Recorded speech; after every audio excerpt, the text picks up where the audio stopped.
ក្រុមជ្រុលនិយមសៀមប្រមាណ200នាក់នៅថ្ងៃទី31ខែតុលាឆ្នាំ2025នេះបាននាំគ្នាសម្រុកចូលភូមិព្រែកច័ន្ទរបស់ប្រទេសកម្ពុជា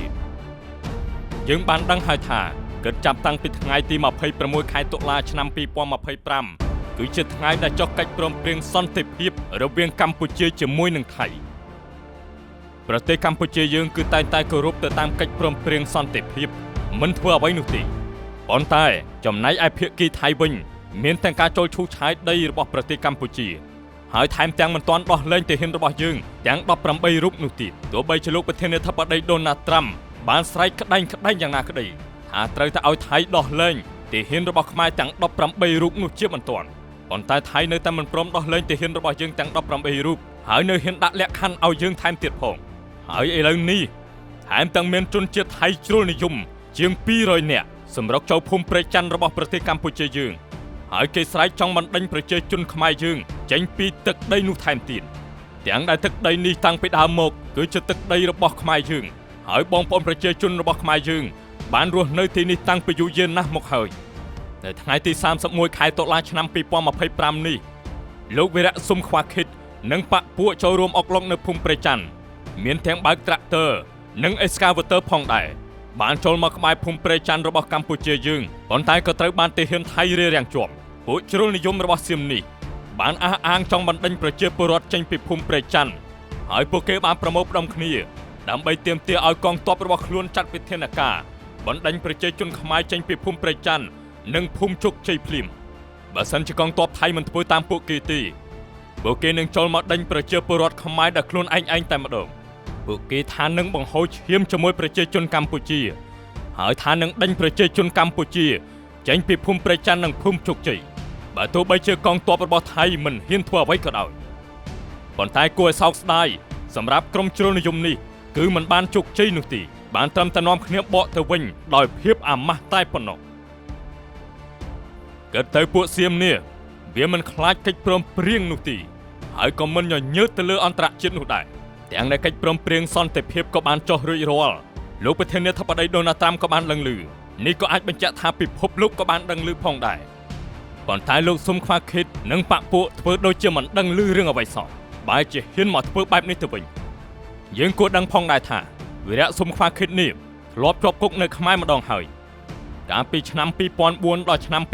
2012ដោយសារតែគេវង្វេងប្រវត្តិសាស្ត្ររឿងប្រាសាទព្រះវិហារហើយនៅពេលនេះនៅបាននាំបកពួកមកចូលអុកឡុកប្រជាជនខ្មែរនៅភូមិព្រែកច័ន្ទនេះថែមទៀតប៉ុន្តែការចូលទៅរបស់ពួកគេមិនបានជោគជ័យនោះទេព្រោះតែមានការរារាំងពីទាហានរបស់សៀមប៉ុន្តែទោះជាយ៉ាងណាយើងមិនអាចទុកចិត្តបានឡើយទោះបីជាទាហានសៀមជាយាមខាត់ពួកជ្រុលនិយមនេះក៏ដោយយើងមិនអាចទុកចិត្តសៀមម្នាក់ណាបាននោះទេយើងត្រូវតែមានការប្រុងប្រយ័ត្នឲ្យបានខ្ពស់ត្រូវតែត្រៀមខ្លួនជានិច្ចពីព្រោះថាសៀមនេះមិនដែលគោរពពាក្យសន្យានិយាយបាត់ដៃជាក្នុងដៃជាញយៗមកហើយតាំងពីបទឈប់បាញ់កិច្ចព្រមព្រៀងសន្តិភាព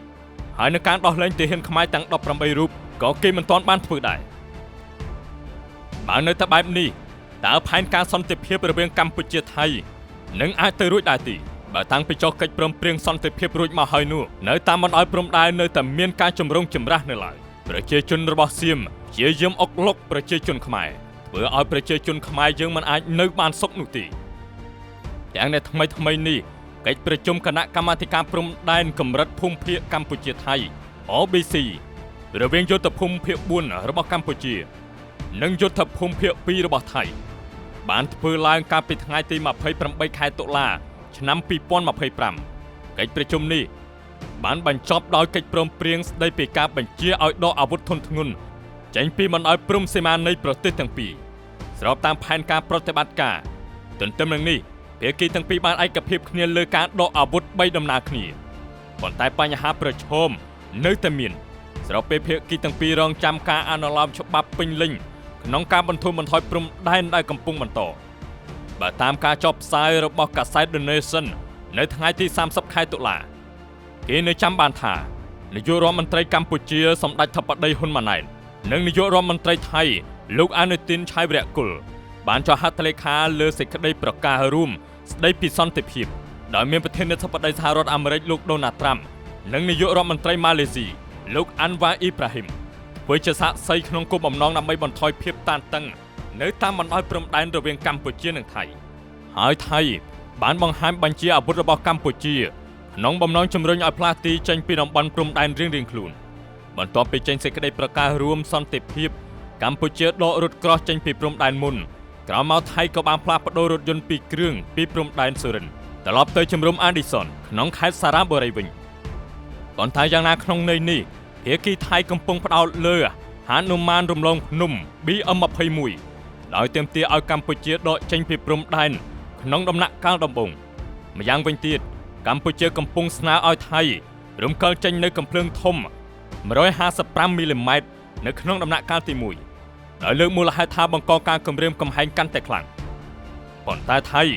បែរជាចង់លេងខូចមកលើកម្ពុជាទៅវិញកំភ្លើងធំ155មីលីម៉ែត្រគួរតែអនុវត្តនៅដំណាក់កាលទី2ដោយលើកឡើងផលវិបាកក្នុងការផ្លាស់ប្ដូរទីចេញបើប្រៀបធៀបទៅនឹងប្រព័ន្ធរ៉ុកែតដោយដំណាក់កាលទី1ចាប់ពីថ្ងៃទី1ខែវិច្ឆិកាឆ្នាំ2025ដែលពាក់ព័ន្ធនឹងការដកចេញនៅគ្រាប់រ៉ុកែតជាច្រើនគ្រាប់ដំណាក់កាលទី2នៅថ្ងៃទី22ខែវិច្ឆិកាឆ្នាំ2025កំភ្លើងធំទាំងអស់ទាំងកំភ្លើង155មីលីម៉ែត្រនឹងត្រូវដកចេញដំណាក់កាលទី3នៅថ្ងៃទី13ខែធ្នូឆ្នាំ2025នឹងត្រូវដកចេញរថពាសដែកនិងរថក្រោះចេញទាំងស្រុងទាក់ទងនឹងការបោះសម្អាតមីននិងនីតិវិធីស្តង់ដារ SOP កំណត់រយៈពេល3ខែសម្រាប់ប្រតិបត្តិការក្នុងតំបន់យោធាភូមិភាគ2ភាគីទទួលខុសត្រូវនឹងទទួលបន្ទុកបោះសម្អាតមីនសម្រាប់តែតំបន់ភូមិជោគជ័យនិងភូមិព្រៃច័ន្ទការបោះសម្អាតមីនមិនត្រូវបានរំពឹងថាបញ្ចប់ត្រឹមថ្ងៃទី17ខែវិច្ឆិកាឆ្នាំ2025នោះទេប៉ុន្តែពេលនេះនៅពេលដែលកិច្ចប្រជុំចប់ហើយស្រាប់តែពួកជ្រុលនិយមថៃមកធ្វើបែបនេះទៀតមិនដឹងថាតើកិច្ចប្រតិបត្តិការសន្តិភាពរវាងកម្ពុជាថៃអាចកើតឡើងបានដែរទេទោះជាយ៉ាងណាក៏ដោយមេបញ្ជាការកងទ័ពជើងទឹកថៃនៅតែប្រកាសពីការត្រៀមខ្លួននិងវេតម្លៃស្ថានភាពបន្ទាប់ពីការចុះហត្ថលេខាលើសេចក្តីប្រកាសរួមសន្តិភាពកម្ពុជាថៃកងទ័ពជើងទឹកថៃចាត់ទុកមូលហេតុនៃចំនួនជាពិសេសការបោះបង្គោលព្រំដែនដែលមិនទាន់បានដោះស្រាយហើយពួកគេនៅតែត្រៀមខ្លួនជានិច្ចសម្រាប់ការវាយប្រហារមកលើកម្ពុជាកងទ័ពថៃហាក់ចង់បង្ហាញពីការព្រួយបារម្ភចំពោះកម្ពុជាទាំងដែលកម្ពុជាមិនដែលបានធ្វើអ្វីសោះដោយរក្សាភាពស្ងៀមស្ងាត់និងគោរពតាមកិច្ចព្រមព្រៀងដើម្បីសន្តិភាពពូលគឺគេសង្កេតឃើញតែខាងថៃឯណោះទេតែបង្ករឿងដាក់កម្ពុជាដោយជាចូលមកឈូសឆាយដីចំការដាក់បន្លាលួសវត្តយកផ្ទះប្រជាពលរដ្ឋខ្មែរនៅភូមិជោគជ័យនិងភូមិព្រៃច័ន្ទជាដើមទោះបីជាមានកិច្ចព្រមព្រៀងសន្តិភាពបានចុះហត្ថលេខារួចហើយក្តីប៉ុន្តែថៃនៅតែព្យាយាមមកចូលដីខ្មែរទៀតនៅតែមានសកម្មភាពឈូសឆាយដីរបស់ខ្មែរនិងមានអ្នកជ្រុលនិយមចូលមកអុកលុកដល់ភូមិរបស់ខ្មែរធ្វើឲ្យបងប្អូនប្រជាជនខ្មែរដែលរស់នៅភូមិព្រៃច័ន្ទនិងភូមិជោគជ័យមានការរស់នៅដោយមិនសុខនិងមិនអាចស្ងប់ចិត្តបាននោះទេហើយយើងទាំងអស់គ្នាក៏បានដឹងហើយថាជនជាតិសៀមនេះតែចង់លេបយកទឹកដីរបស់ខ្មែរយើងតាំងពីដើមមកហើយដូច្នេះយើងមិនត្រូវភ្លេចខ្លួននោះទេត្រូវតែមានការប្រុងប្រយ័ត្នជានិច្ច